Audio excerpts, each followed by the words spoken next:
Hello, I'm Karen Pascal. I'm the Executive Director of the Henri Nouwen Society. Welcome to a new episode of Henri Nouwen Now Then. Our goal at the Henri Nouwen Society is to extend the rich spiritual legacy of Henri Nouwen to audiences around the world. We invite you to share this podcast and our free daily meditations with your friends and family.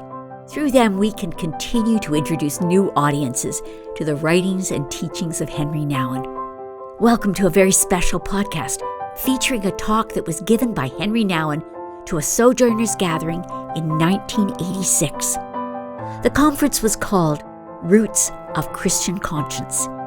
It brought together peace, justice, and mercy activists from across America and beyond. Henri was a keynote speaker, and the talk he gave is perfect for Easter. He titled it Service, the Movement Out. You are in for a very inspiring and passionate challenge to understand who we belong to, and to understand that because we belong to God, we are sent into the world to serve.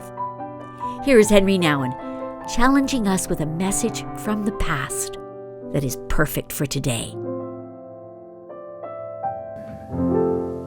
Feed my sheep. When we are able to say yes to God's love,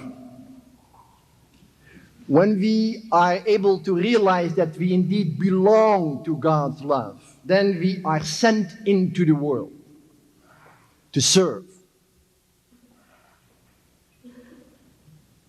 to minister, to care.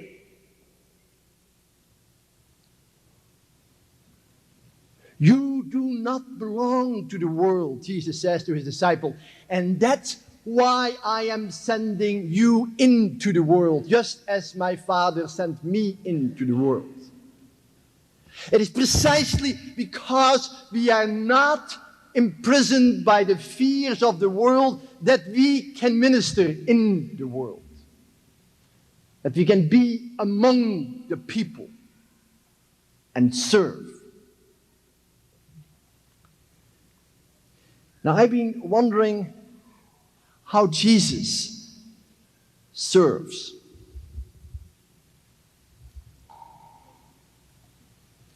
And I just want to take you for a moment to that place of the Last Supper. Because there Jesus says that he is going to show how far his love goes. And John remarks, he had always loved those who were his in the world, but now he showed how perfect his love was.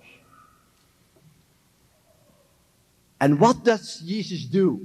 Two things. He washes his disciples' feet, and he gives them his body and his blood.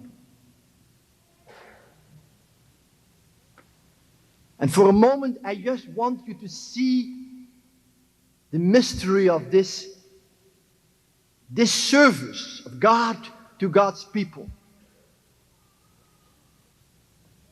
In John's Gospel, we read about the washing of the feet.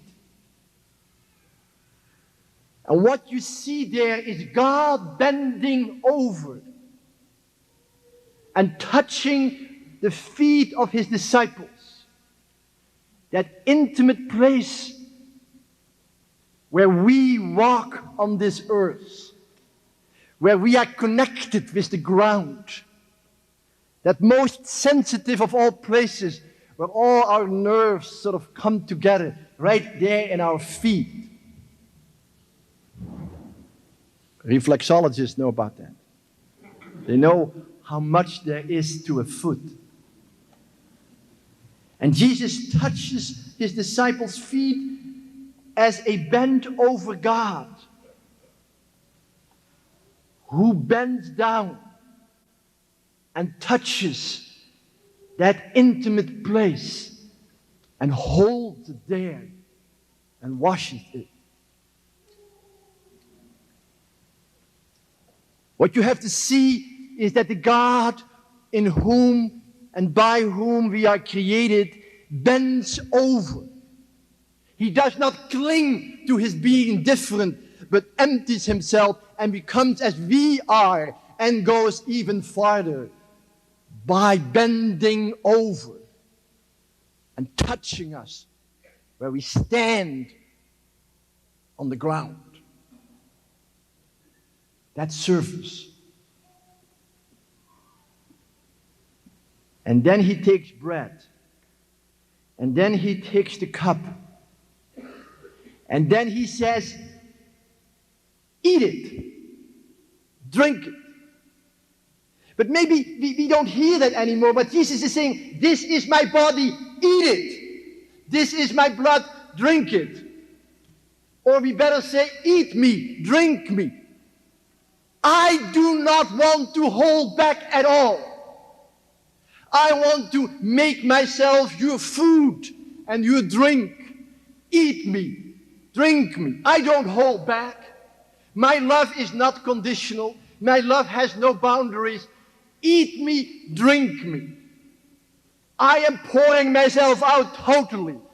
I want to be your food, your drink.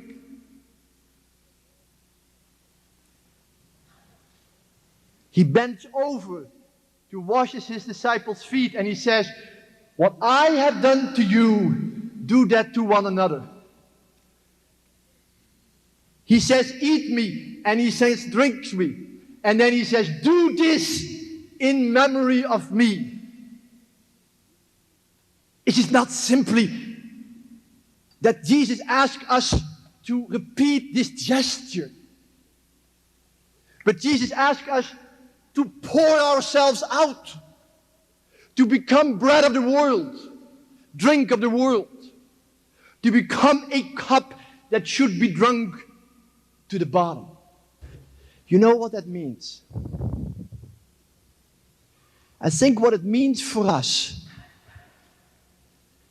is that we have to dare to follow Christ in becoming the bread of the world, in washing each other's feet, in entering fully and totally into the life of this world and suffering the life of the world with the people of the world. Why this? Why that? Why such? Why so? I don't know, brothers and sisters, I don't know, but I am with you. I am among you. I am not running away from you. I have no solutions, but I'm with you. Eat me, drink me, let me wash your feet. It's so hard for us to hear this, because we want to do something about things so fast. But Jesus is not, first of all, the one who came to take our pains away, but to become part of them.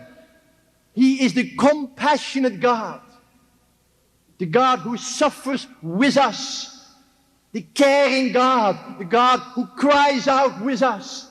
And you and I serve, first of all, by crying out with the people, by being with the people, by living in this world as a world in which you can become a voice that cries with the people, whether you see any results or not. Jesus' life was a failure in the eyes of the world. He became one of us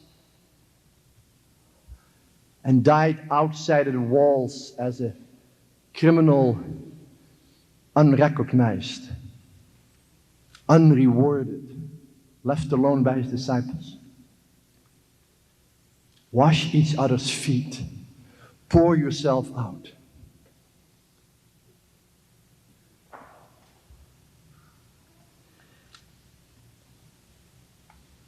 You know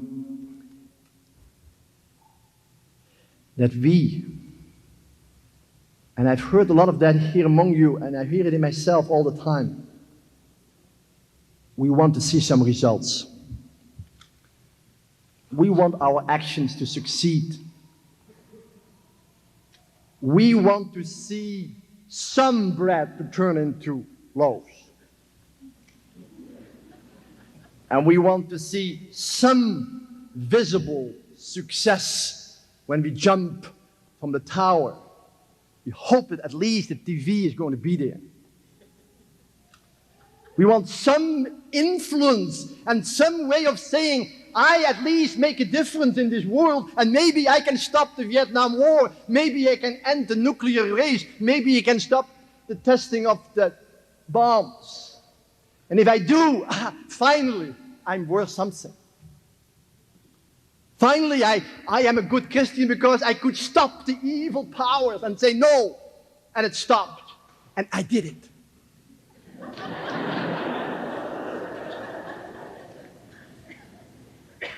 We want to see success, even the success that we call service, ministry. We want to see some cures. We want to see some changes. We want to see some products. We want to see something new happening because of us. But Jesus never asked us to be productive. Jesus asked us to be fruitful. And a fruit comes out of a broken ground. A fruit is not something you make, but you receive as a gift. When two people come together in total vulnerability and say, I love you, I love you, I love you, a child can be born. And you know, a child is not a product. A child is a fruit. When you look at that child, you're not going to say, he looks exactly as I predicted. No, you say, wow.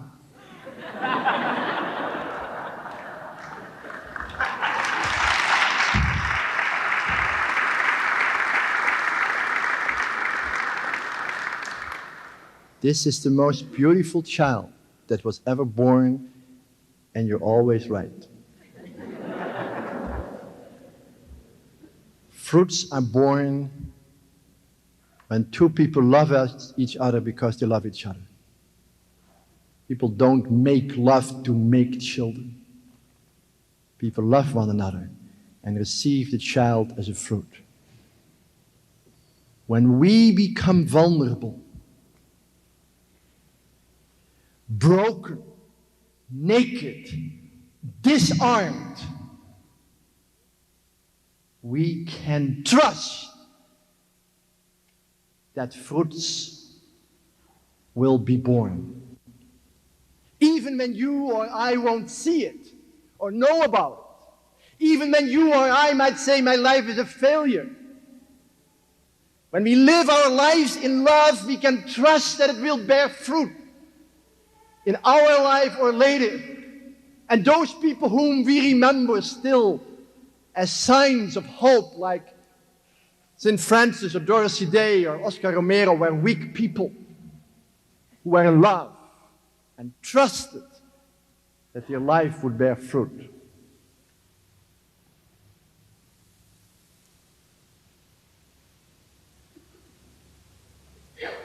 Fruits are born from a broken ground. When they pierce the side of Jesus, the dead Jesus, the failing Jesus, water and blood came out. The blood of sacrifice, the water of baptism, the beginning of a church, of a new community, a community that was going to live in water and in blood. The most vulnerable life is God's life. The most naked, disarmed one is God, hanging on that cross.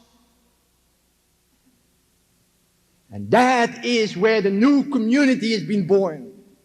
The community of love, of peace, of joy is born out of total vulnerability of God. And that is what we have to act out in our life. That is to say, we have to dare to pour ourselves out and not wondering what the success of that is going to be.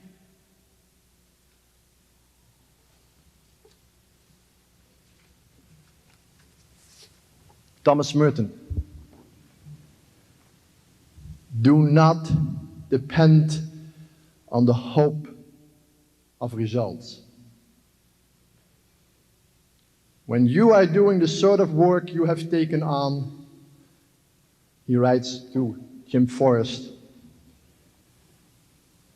you may have to face the fact that your work will apparently be worthless and even achieve no result at all, if not perhaps results opposite to what you expect. Now, as you get used to this idea, you start more and more to concentrate not on the results, but on the value, the truth of the work itself. And there too a great deal has to be gone through. As gradually you struggle less and less for an idea or a cause, and more for specific people, the range tends to narrow down, but it gets more real in the end. It is the reality of personal relationships that saves everything. Do you love me? Do you love me? Do you love me? And can you let that love become pouring out among the people you serve?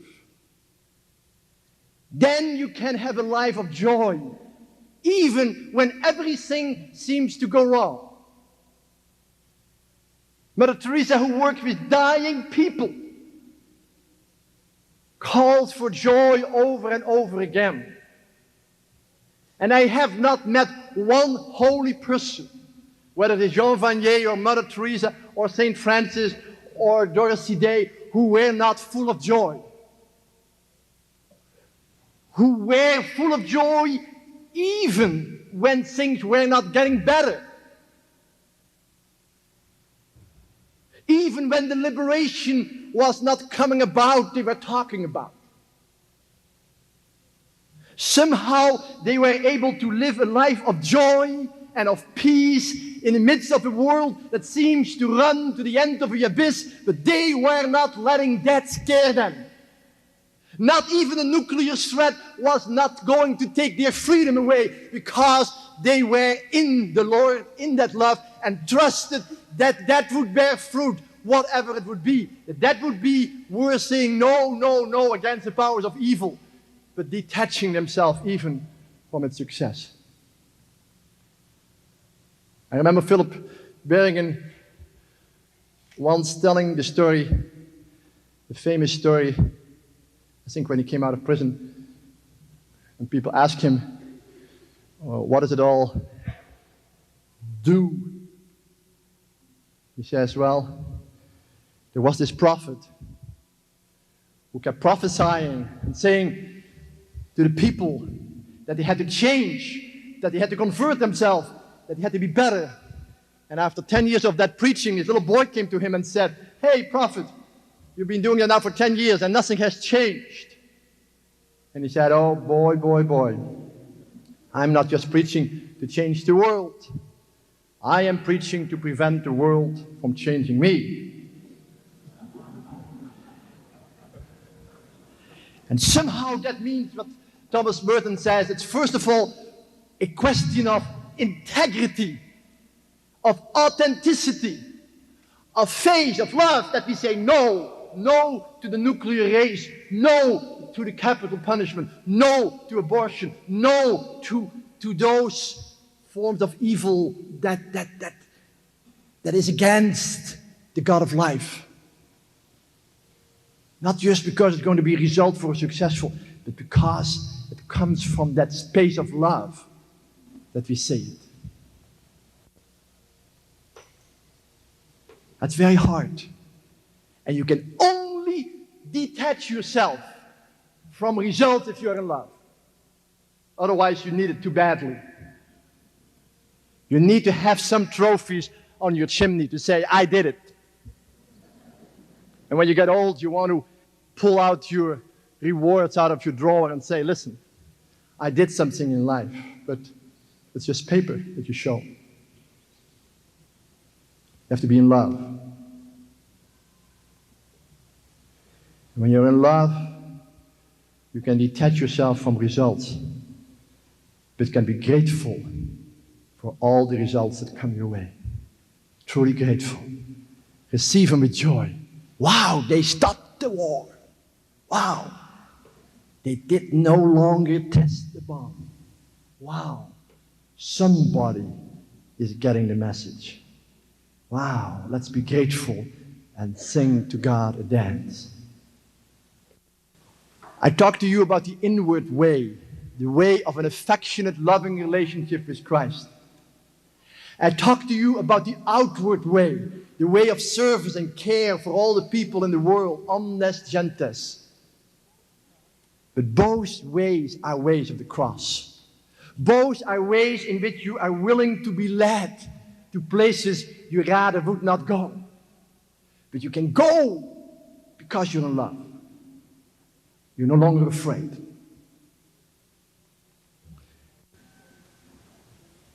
And when it comes to service, you might discover sometimes that there is very little reason for optimism.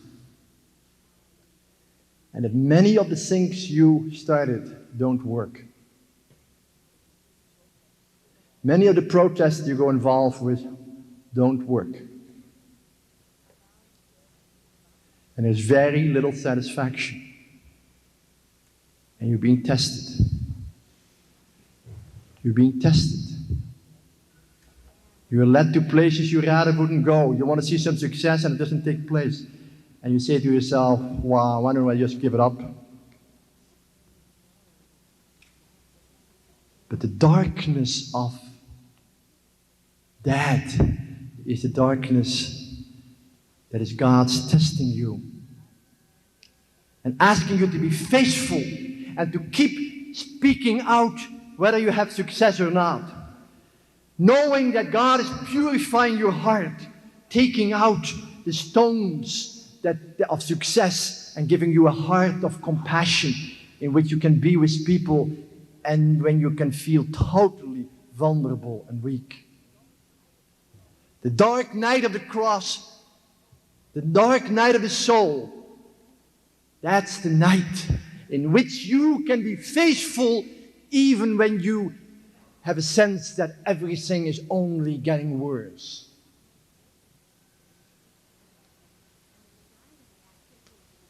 That's hard. That's very hard. But if you're faithful, you will taste the joy and taste the peace somewhere deeply hidden in your heart, far beyond feelings and emotions. And you will know that when everybody might leave you, God is a faithful God who stays with you. Therefore, let me close with the prayer that Thomas Merton wrote. And that says so well what I've been trying to say. Let us pray.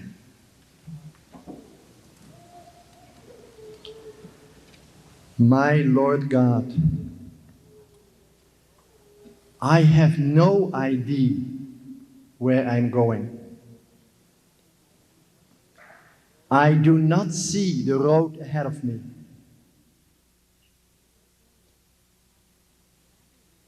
I cannot know for certain where it will end. Nor do I really know myself. And the fact that I think I am following your will does not mean that I'm actually doing so. But I believe that the desire to please you does, in fact, please you. And I hope I have that desire in all that I'm doing. I hope that I will never do anything apart from that desire. And I know that if I do this, you will lead me by the right road, though I may know nothing about it. Therefore, I will trust you always. Though I may seem to be lost in the shadow of death, I will not fear, for you are ever with me, and you will never leave me to face my perils alone. What a challenging, life-giving message, given almost 50 years ago, but so pertinent for today. Henri Nouwen reminds us, Jesus never asks us to be productive. He asks us to be fruitful. It can be quite a challenge to follow Henri's talk because of his thick Dutch accent. If you'd like to watch this video with subtitles, go to our show notes for this podcast, and you'll find a link to this video on our YouTube channel. I love watching Henri deliver a message like this. His passion to communicate what is so clear and alive to him literally reaches out to his fingertips. I'd encourage you to explore the Henri J.M. Nouwen archives, where wonderful treasures like this recording can be found. We have links to the archives in our show notes, so you can easily access his interesting collection of Henri's writings and recordings. Thank you for listening to today's podcast. Our goal is to continue to offer the teachings of Henri Nouwen because they are so needed today. We invite you to share them with fellow spiritual seekers. We also hope you'll consider supporting the work of the Henri Nouwen Society so we can bring you the daily meditations, the podcasts, and special talks featuring Henri Nouwen. If you enjoyed today's podcast, we would be so grateful if you'd take time to give us a review or a thumbs up. And please pass this on to your friends and family. Thanks for listening. Until next time. Thanks so much for watching. Be sure to subscribe, give us a thumbs up, or follow us on social media for more Henri Nouwen content. For books, videos, and other resources, or if you'd like to receive free daily Henri Nouwen e-meditations, you can follow the links below.